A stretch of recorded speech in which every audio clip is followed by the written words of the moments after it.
Ladies, gentlemen, and Haradrim of all ages, well, for the most part, Season 4 of Diablo 4 is off to a rocking start. There seem to be some bits that are a touch more rough around the edges, some things that we weren't expecting to change that actually have, positively or negatively, and some things that just seem to be straight up broken right now, with one specific area of note being Resplendent sparks. These were actually a really big high point of note this season because we had been told that we were getting 3 of these in guaranteed ways that are entirely within our control, which is particularly important because once you have 4 of them, you can craft an uber unique of your choice at the Alchemist in any major town, which is obviously an extremely major power bump once you do it. Not just an uber unique in general, but the specific choice of the one that would benefit you more than any other.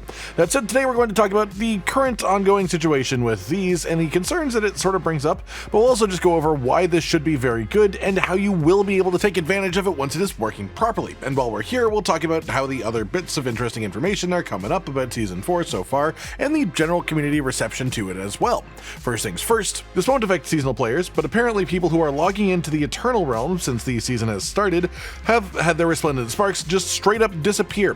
We have response directly from the team saying that they're working on fixing this, but for now, essentially just avoid logging into your Eternal Realm characters to be safe, as crazy of a thing as that is to say. Of course, this is far from ideal, but if this gets fixed back the way that it was before, then it should be just sort of a momentary irritant more than anything.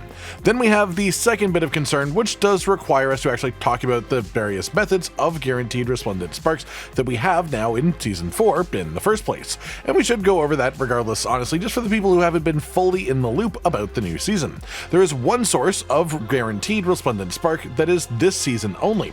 That is through the reputation system with the Iron Wolves. If you look at the rewards along the track for this, you can see that the last one on the list says that it has a Resplendent spark within it, and the devs did confirm this on the preseason stream as well.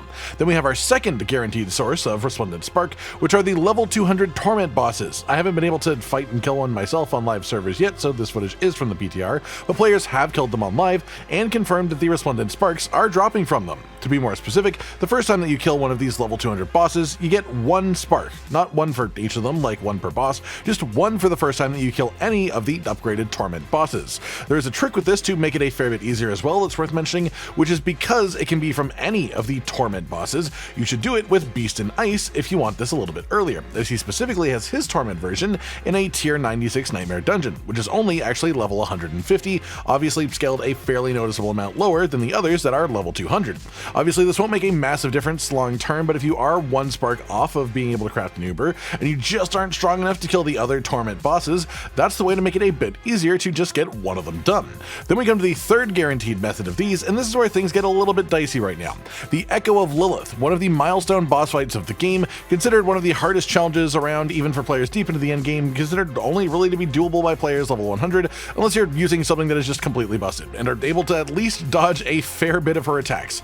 This fight in Season 4 is supposed to reward 1 guaranteed Resplendent spark. It was originally mentioned by Adam Fletcher, the community manager for the game, on this Reddit post right here, and then was actually restated during the preseason stream as a source of a guaranteed Resplendent spark. However, a number of players have now actually managed to kill the Echo of Lilith on live servers and have not had this Resplendent spark drop for them. The question then comes, was there some sort of miscommunication somewhere along the line here? Were we only supposed to actually have 2 guaranteed sparks? Did they mean Echo of Lilith or the tormented ladder bosses?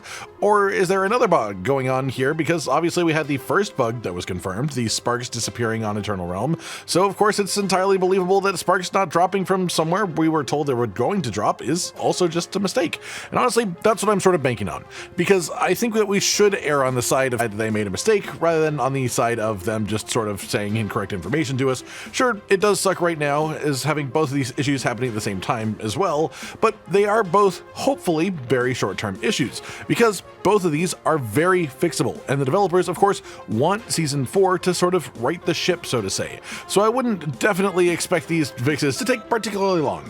As far as some other changes players have noticed, the full-on affix pool is different for weapons across the board now from what it was in the PTR, including most notably attack speed just not being an option anymore as an affix on these weapons, which is unfortunate because it was quite strong before, and again Again, this is something that we are unsure if it was an intentional change or not. We weren't really told about it, but it definitely has been a pretty large effect on some of the class's weapon type choices. So if that is something that you thought you were aiming for as a two-handed weapon with attack speed, it's something to think about when deciding whether or not you should be still using two-handed weapons, because that's just not an option anymore.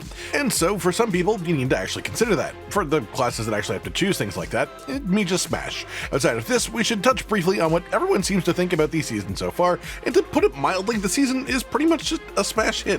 Everyone seems to be loving it. There's minor gripes here or there, of course, but the game as a whole just undeniably feels better to play than it has at any point before now. And by a significant enough degree that any shortcomings that we're finding are easy enough to sort of just look past for the immediate moment in the hopes that they'll be fixed sooner rather than later. I mean, it's hard to argue against things like getting 3/4 of it chosen uber unique as part of the season. You know, at least once that's fixed and we actually do have it be 3 instead of 2. That aside, the season's lovely. If you came here looking for a reason to say it's trash or something like that, you came to the wrong place, because yeah, there's problems, sure, but they're completely overshadowed by just how much more enjoyable the game is to play now. And at the very least, one of the more major issues that has cropped up is already promised to be fixed soon by devs themselves. So hopefully they will all be taken care of, and sooner rather than later, so we can just stop having anything to worry about and start just having more fun, honestly. Hopefully this has helped you out a bit, at least understanding the way that the game is right now, understanding the way that it's supposed to be, and just sort of knowing what to expect, hopefully, in the future. Like if you liked the video, subscribe with the notification bell for more, and most importantly, ladies and gentlemen, until next time, stay sweet.